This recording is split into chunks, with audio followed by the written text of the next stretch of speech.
We Gucci, boo-boo. We Gucci over here. We Gucci, boo-boo. Remember that?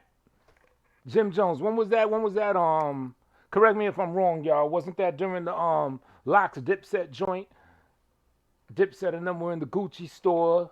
Jim Jones had the phone. I was looking for the clip. I can't find it. I don't know where the clip's at, but he's on the phone talking to 50 Cent. You know, they used to call him Boo Boo. We Gucci, Boo Boo. We Gucci. I don't know what you're doing over there, but we Gucci. Whilst inside the Gucci store, spending whatever increments, whatever amounts of hard-earned money on something new, I guess to get fresh for the show or whatever. Remember that? Let me even take you further back. I know you're going to remember this. Remember that right there?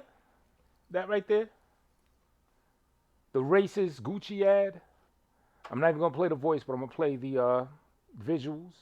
When they were selling some, what you call it type stuff, some blackface related nonsense. The type of stuff that they can't really play off. They can't really play it off and say, oh, we didn't know. You know why? Because this is what they have PR for. This is what they have R&D, research and demand. This is what they have board meetings about. For them to put out products, it has to go through quite a few different rigorous checkpoints, if you will, of acceptance and tolerance and case studies and stuff like that. So there's no way that at that board meeting, Gucci wasn't aware, look at that, noose on the thing, that they were not aware that they were on some BS. Hard body. I'm going to try not to curse on this joint. Keep it monetized, whatever. There's no way that they did not realize that. Why these Gucci clothes are racist. See, this video is breaking it down, but we already know about that. We already know about that. Fast forward to 2021. Yeah, 2021. The Dipset Jadakiss joint. Jim Jones up in the joint. We Gucci over here. We Gucci over here. In the Gucci store, saying he's Gucci. How about the fact that Gucci has been in the urban lexicon even after this old Sambo-ish that they were doing? People kept the word Gucci in our urban lexicon to mean something positive, to mean that we're good, to mean that we're doing our thing. After all this, after that whole debacle, we Gucci over here. So fast forward a little further down the line, February something, 2022, and this happens. I didn't watch this. I'm reacting to it for the first time, to be real. I just heard about it. Jim Jones goes off in the Gucci store after spending $100K. We've been in Gucci for about an hour, right? And we in Gucci in the VIP. We've been in Gucci for like 2 hours. Right? Since we came in here, having nobody came and showed us no courtesy, no amenities, no nothing. Period. Not even a drink of water. Asked to speak to the manager. Send me a black guy out here that start telling me some bullshit. So they got the black guy racial profiling on black people. Asked to speak to a manager bigger than him.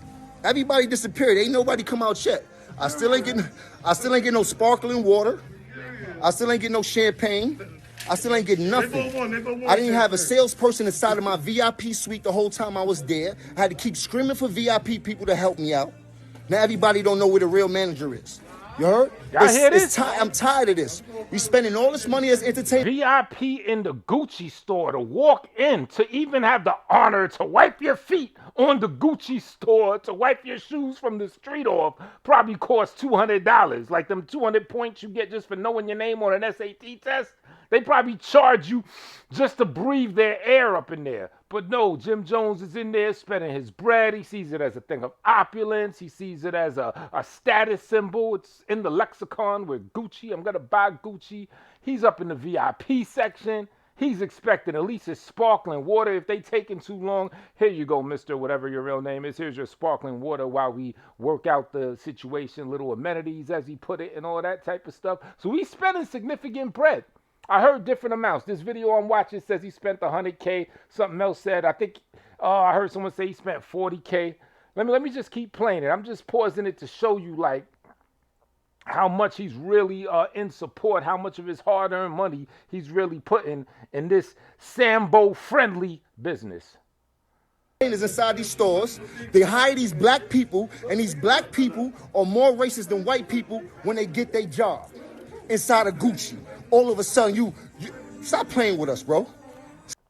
Is there really that much a difference between a black person that's working in Gucci, that's getting paid to, do whatever, do security, whatever the heck he doing, that's working in there, and someone like you who's probably spending his entire year's salary in one shot up in the store? So who's really supporting Gucci more? Because you're trying to bring home the point that basically you got Sambos, you got boot kissers that are working in here that's worse than the white people. And I think you're right.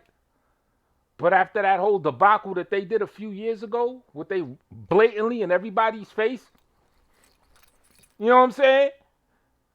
You would think that they'd have been, as they like to say, as I hate this new term, canceled. You would think they'd have been canceled right now. They subscription, a wrap. But no. Still haven't seen a manager yet. Still haven't seen a manager yet. Since I'm talking to you right now, a manager still hasn't popped out of Gucci. And the bill is like $29,000, but we didn't pay that yet. You heard? Why would we? They still haven't sent a manager or bottle of sparkling water or anything that says not that even we sparkling appreciate water. your service for being in here in Gucci and Because spending that bag. Because they don't appreciate the big one. They sent this guy. Yeah, no. What is he possibly going to do? You heard? What is he going to do? And I got to say, I just got to take a quick little break. Let me put that guy back. Motherfucker, people be having hard times when you work in these what is he going to do? Right? Because I've been on this side of the fence before. I'm in a store. I got issues with somebody. You might have somebody that's security up in my face telling me whatever. And I literally have the same attitude that Jim Jones got. Like, what are you going to do? Because I'm already hot. I'm already heated by whatever the situation is. And I'm ready to I'm ready to knock something down up in there. So security, whoever, I've been in this situation. I know this situation, but I sympathize with the situation because it's not the most classiest way to behave. Homeboy in the back, he just doing his job. He ain't in there spending 29 joints. You know what I'm saying? He's just in there earning his little salary, trying to do his 1-2 thing. However, I understand. I've been there in that situation. I know that. I know what that means. What is he gonna do? Yeah, he was giving that man some problems. You heard? What is he gonna do? Laughing. Is what I want to know. Still haven't seen a manager. Is there a manager that works here, or everybody's just a worker? Man. So that's crazy right there, man. I mean, let me put that other thing back on the screen. Now, some will call this a Negro wake-up call, whatever you want to call this. Where do we go from here? To Jim Jones, to the old Dipset, to anybody that is of any ilk comparable to this and homies crew or whatever. Where do you go from here?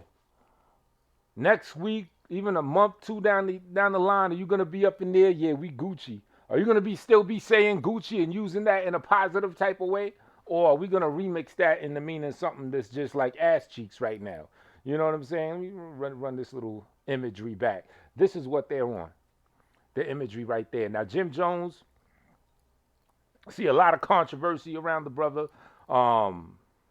As he said it, he turned up New York City, with, let's just say, the functioning families and the conglomerates that are rampant in New York City. He turned it up, or as he put it in the sky. So you're very influential on that type of level. I'm not trying to knock you because I don't know the full story. I'm a grown man, so I can't just say, part of me would want to say, yeah, you messing up the streets, violence, all this, yada, yada, yada. I don't know. Because on the other flip side, on the other side of things, as I understand, you put bags in people's hands, you give jobs, you put people in different positions. So I'm in no way to speak on what I don't know. But what I do know is if you do have that influence and that power, then the ball's in your court. Like your hit song, the ball is in your court. So we don't need to see you up in there next week being Gucci, whatever. What's up with T.I.? Is he still shopping there? Didn't he burn his Gucci stuff or whatever? Have people forgotten about that? Why is this shit not playing? Hold up. There we go. Pardon me, I had the wrong. I think I had it on the screen. You know what I'm saying? Not even on the screen. Hold up, I know why. This right here. That's Gucci for you. That's what Gucci is about. That's Gucci. You feel me? So I hope that little situation that the man had, that the gentleman Jim Jones had, goes beyond just a one-off type of situation. I hope there is something that he uses his influence to set a precedence, set a change in motion. You know what I'm saying? Keep people that look like you, influence them to stay out of that store. The youth coming up, the bags that are meant to be made by other people, do not have it spent in that despicable, disgusting place. All you got was a little taste of how they really feel about you. You know what I'm saying? So I just wanted to rant about that, man. Gucci. Ain't nothing Gucci.